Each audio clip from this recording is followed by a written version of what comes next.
Good morning students, Gayatri school Sanchore के YouTube channel में आप सभी का स्वागत है। हम पढ़ रहे थे gift of chappals, second lesson, class 7, जिसमें हमने पढ़ा कि मृदु नाम की एक युवा लड़की अपनी नानी के साथ अपनी मौसी के यहाँ पर अपने मौसेरे भाई बहनों जिसमें लाली, रवि और मीना से मिलाने के लिए उसकी नानी उसको लेकर के जाती है। और वहाँ पर पहुँचने के बाद रवि उसको अंदर ले जाता है और घर के पीछे आंगन में जो है वो एक कड़वे बेर की झाड़ी होती है, उसमें एक बिल्ली का बच्चा टूटे हुए फुटबॉल में रेत के ऊपर बोरी बिछा करके उसमें रखा हुआ होता है, उसको दिखाता है। और उसके बारे में सबसे पहले तो उसको खिलाने के बारे में जो परेशानियां आती थी उसके बारे में बातचीत करते हैं वे, और उसके बाद में उस बिल्ली के बच्चे का परिचय जो है वो करते हैं, जिसमें रवि कहता है कि ये जो है वो अपने पल्लव राजवंश का जो प्रतीक है उसके वंशज है। और वो कहता है कि महाबलीपुरम में मंदिर में जो ऋषि बिल्ली जो है उसका भी ये वंशज है, और वैज्ञानिक रूप से कहा जाए तो यह शेर का नज़दीकी रिश्तेदार है। ऐसा वो रवि जो है वो उन लड़कियों को बता रहा था। और उसमें उसने ये भी बताया कि मिस्र में जो है वो लोग जो है वो प्राचीन मिस्र में बिल्लियों की पूजा करते थे। ये सब बातें जो है वो उस बिल्ली के बच्चे के बारे में चल रही थी इन बच्चों के बीच में। अब आगे रवि क्या कहता है और क्या बातचीत होती है, इसको जानने के लिए मैं आपके सामने कुछ लाइनें लेकर के आया हूँ। तो देखिए, लिखा है how he loved the sound of his own voice, Meena and मृदु एक्सचेंज्ड लुक्स। लिखा है कि कैसे वो अपनी खुद की आवाज से मोहित है, वह अपनी खुद की आवाज से कितना प्रेम करता है, अपनी खुद की आवाज उसको कितनी अच्छी लगती है। मीना एंड मृदु एक्सचेंज्ड लुक्स, एक्सचेंज्ड का मतलब एक दूसरे की तरफ देखा। मीना और मृदु ने एक दूसरे की तरफ ऐसा कहते हुए देखा। फिर लिखा है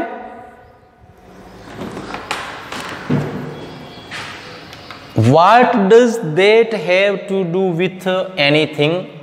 इस बात का किसी चीज से, एनीथिंग यानी किसी चीज से क्या मतलब है। मृदु डिमांडेड, मृदु ने कहा रवि से, जो बातें रवि बता रहा था इन सभी चीजों का जो है वो किसी से क्या मतलब है। I am telling you this cat is descended. मैं आपको बता रहा था कि ये बिल्ली जो है वो वंशज है from the Egyptian cat god. मिस्र की जो बिल्ली देवता है उसकी वंशज है। नहीं, गॉडेस, बिल्ली देवता नहीं, देवी, बास्टेट, देवी को बास्टेट कहते हैं। या दैट्स इट, यह वही है, उसकी वंशज है। फिर लिखा है सो, फिर या तो well one of the descendants of that cat goddess was a stowaway in one of the Pallava ships. जो बिल्ली के वंशज जो मिस्र में जो है उनमें से बिल्ली देवी जो है मिस्र की, उनका एक वंशज स्टोव अवे का मतलब होता है जहाज में छिप करके यात्रा करना। उसमें से एक बिल्ली जो है वो पल्लव राजाओं के जो जहाज थे उनमें छिप करके उसने यात्रा की, छिप करके आ गई। एंड हीज डिसेंडेंट, और उसके वंशज वाज द महाबलीपुरम ऋषिकेट, और उसका वंशज जो है महाबलीपुरम के ऋषिकेट जो है। महाबलीपुरम में जो ऋषिकेट है वो उस मिस्र की जो बिल्ली देवी है उसकी वंशज है। वो वहाँ से पल्लव राजाओं के इस जहाज में छिप करके आ गई थी महाबलीपुरम में। whose descendant, जिसके की वंशज है Ravi flourished his twig at Mahendra. Ravi ने जो छड़ी जो अपने हाथ में थी, जो टहनी जो अपने हाथ में थी, उसको महेंद्र की तरफ हिलाया। MP पुनई, जिसका की वंशज है, उस महाबलीपुरम की बिल्ली का वंशज है MP पुनई हियर, जो कि यहाँ है। होप, एक आवाज निकाली उसने। ही श्रिक्ड वेरी प्लीज्ड विथ हिमसेल्फ, और वो अपने आप से जिस प्रकार से वो बात कर रहा था उससे, अपनी बातों से वो खुद जो है वो खुश था। तो इसका स्क्रीनशॉट ले लें और इससे आगे वाली लाइन जो है वो मैं बताऊंगा आपको। इससे नेक्स्ट देखिए, उसके बारे में, बिल्ली के बारे में बताने के बाद वो जो है वो उन लड़कियों की तरफ रवि ध्यान ही नहीं दे रहा था, केवल अपनी आवाज़ से खुश था और बताते हुए जा रहा था। उस बिल्ली का जो है वो परिचय करवाते हुए वो जा रहा था। उसके बाद में नेक्स्ट क्या हुआ देखिए। महेंद्रन लुक्ड अप, तभी वो महेंद्रन जो बिल्ली का बच्चा जो था उसने लुक्ड अप, ऊपर देखा। अलार्म्ड, अलार्म से अलार्म्ड बना है ALARM। अलार्म का मतलब होता है चौंकना, वर्ब की फर्स्ट फॉर्म। अलार्म्ड होने पर हो जाएगा वर्ब का सेकंड फॉर्म चौंका।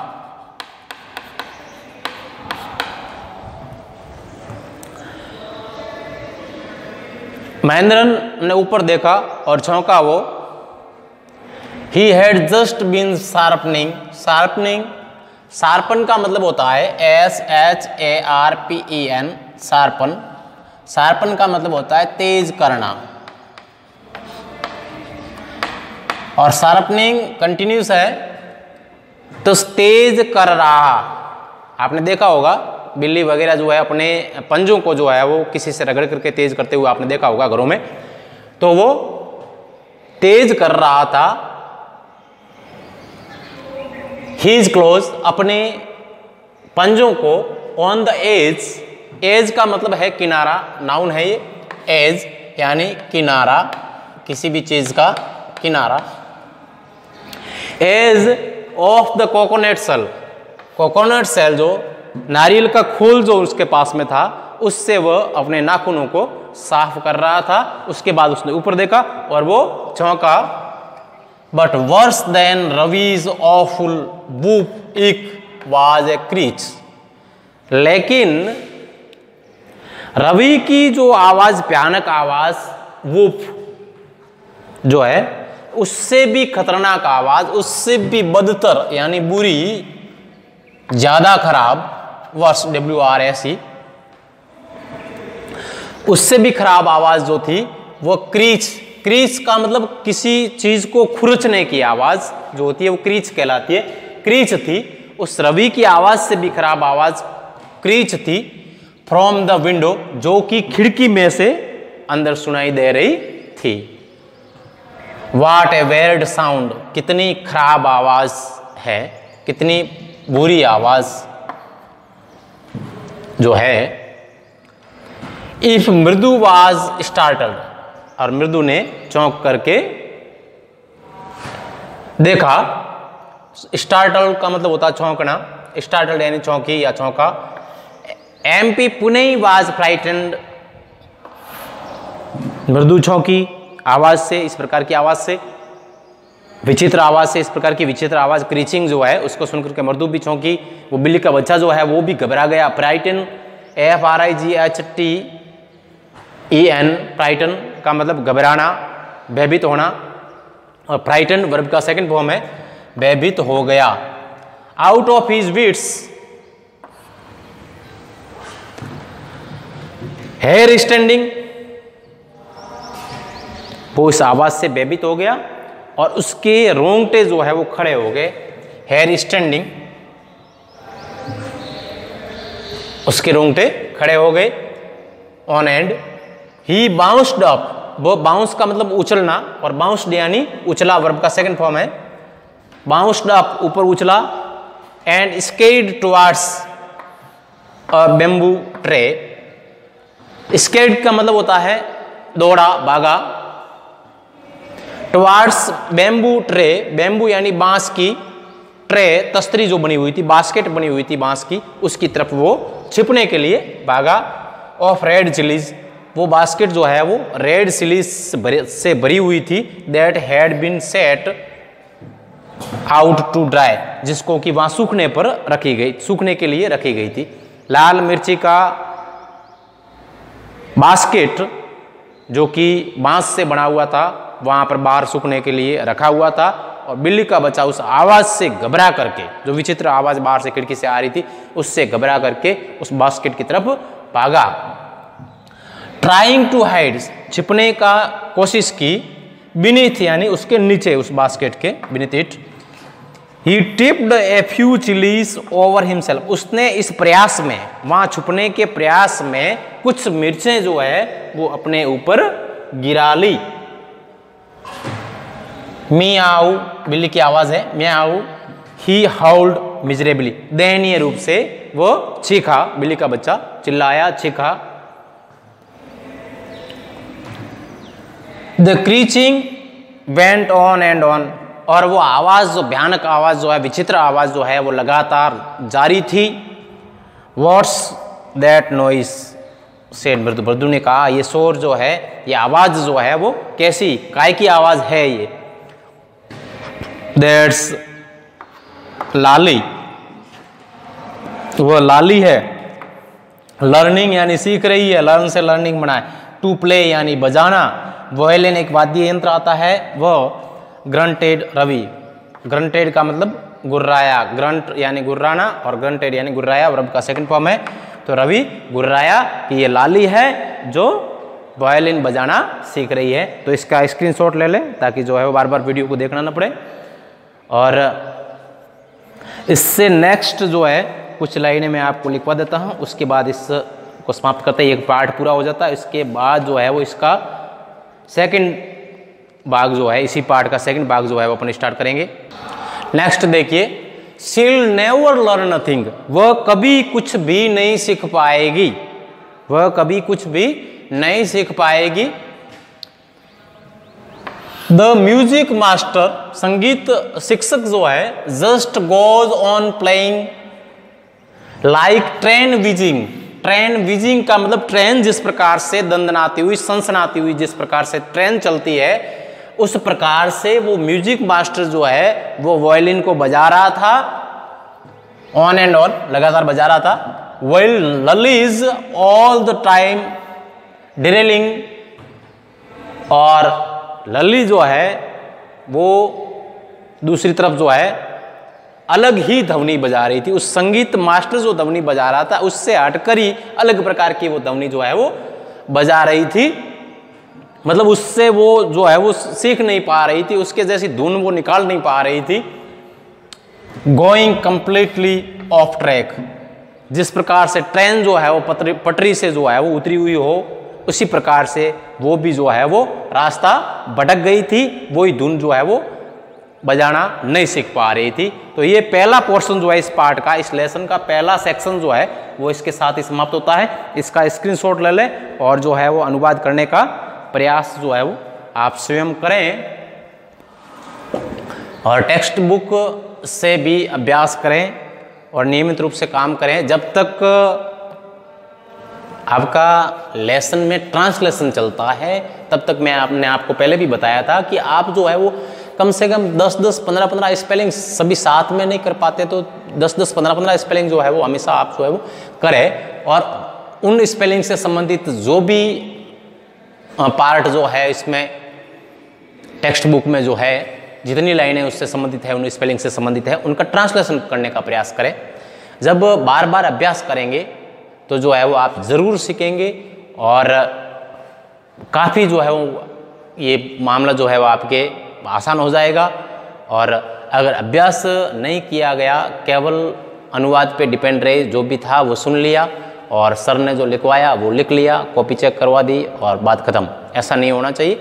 कुछ न कुछ जो है वो आपकी लर्निंग होनी चाहिए, आपको समझ में आना चाहिए। डेली के लेसन से या प्रत्येक दिन जो है आप कुछ नया सीखें, प्रत्येक पाठ से कुछ नई चीज़ आपको मिले सीखने के लिए, तो इस बात का विशेष ध्यान रखें। और राइटिंग का तो मैंने आपको कहा हुआ है ही, बढ़िया तरीके से लिखने का अभ्यास करें। और काम जो है मैं कहना चाहूँगा कि काम 7वीं क्लास का काम जो है वो बिल्कुल कम आ रहा है मेरे पास, लगभग 20-22 बच्चे जो है वो काम कर रहे हैं, बाकी का जो है वो काम नहीं हो रहा है। तो मैं चाहूँगा कि सभी बच्चे जो है अनिवार्य रूप से काम करें, धीरे धीरे करें। ज़्यादा बढ़ गया है काम तो कम कम करें, लेकिन काम स्टार्ट करें। और जब तक लॉकडाउन नहीं खुलता है, ये स्कूल स्टार्ट नहीं होती, क्लास लगना स्टार्ट नहीं होती, तब तक जो है वो व्यवस्थित रूप से काम करते रहें, लेकिन काम से मुंह न मोड़े, ताकि जो है आप इस चीज़ से जुड़े रहे। तो आज इस पार्ट के पहले वाले भाग की इस ट्रांसलेशन के साथ ही मैं जो है वो ये वीडियो लेक्चर समाप्त करता हूँ। कल इससे दूसरा भाग, जो इससे आगे वाला भाग जो है, उसको लेकर के मैं फिर उपस्थित होऊंगा। Thank you.